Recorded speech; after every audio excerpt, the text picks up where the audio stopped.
ఖచ్చితంగా ముఖ్యమంత్రి గారి దృష్టికి కూడా ఈ అంశాలన్నింటినీ కూడా నేను తీసుకెళ్తా మాట్లాడతా అనేసి హామీ ఇవ్వడం జరిగింది.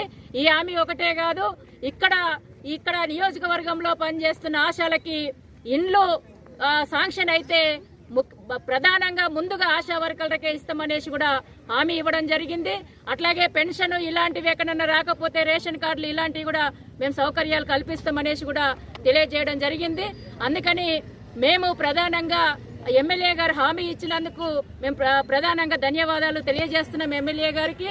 అట్లాగే ఇచ్చిన మాట ప్రకారం హామీ ప్రకారం 24వ తేదీన ప్రారంభమయ్యే బడ్జెట్ అసెంబ్లీ సమావేశాల్లో మా కోసం అక్కడ ప్రస్తావించాలి, మాట్లాడాలి.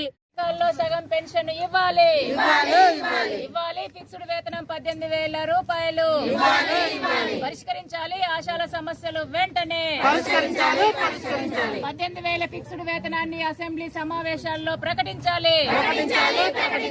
అసెంబ్లీ సమావేశాల్లో ఆశాలకు 18,000 జీతాన్ని ప్రకటించాలి. పిఎఫ్ఈఎస్ఐ సౌకర్యం కల్పించాలి. ఉద్యోగ భద్రత కల్పించాలి. 5 లక్షల రిటైర్మెంట్ బెనిఫిట్స్ ఇవ్వాలి. పారితోషికాల్లో సగం పెన్షన్ ఇవ్వాలి. 50 లక్షల ఇన్సూరెన్స్ జీవో వెంటనే ఇవ్వాలి. 50,000 మట్టి ఖర్చుల జీవో వెంటనే ఇవ్వాలి. పోరాడతాం, సమస్యల పరిష్కారం అయ్యేంత ఇవ్వాలి. ఆశాలకు 18,000 ఫిక్స్డ్ వేతనాన్ని ఇవ్వాలి. ఆశాలకు 18,000 ఫిక్స్డ్ వేతనాన్ని ఇవ్వాలి. ఆశాలకు 18,000 ఫిక్స్డ్ వేతనాన్ని పరిష్కరించాలి. ఆశాల సమస్యల్ని మేమే కొట్లాడినా మీద మళ్ళీ మీరు కొట్లాడినా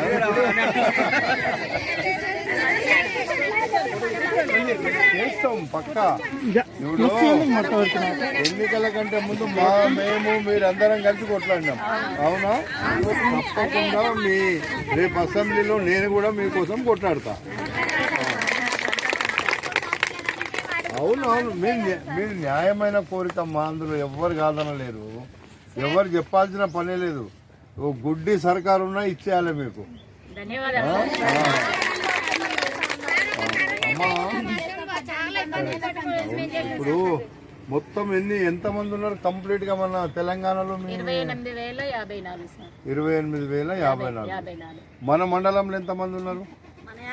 యాచారంలో, ఇబ్రాహీంపట్నంలో 43. ఆ లిస్ట్ ఉందా మిగతానేమో?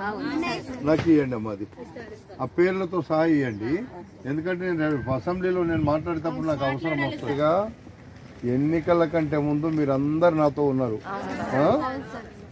నేను అప్పుడు మీరు నా కోసం కొట్లాడింది. ఇప్పుడు ఎవరు కొట్లాడాలి మీకోసం?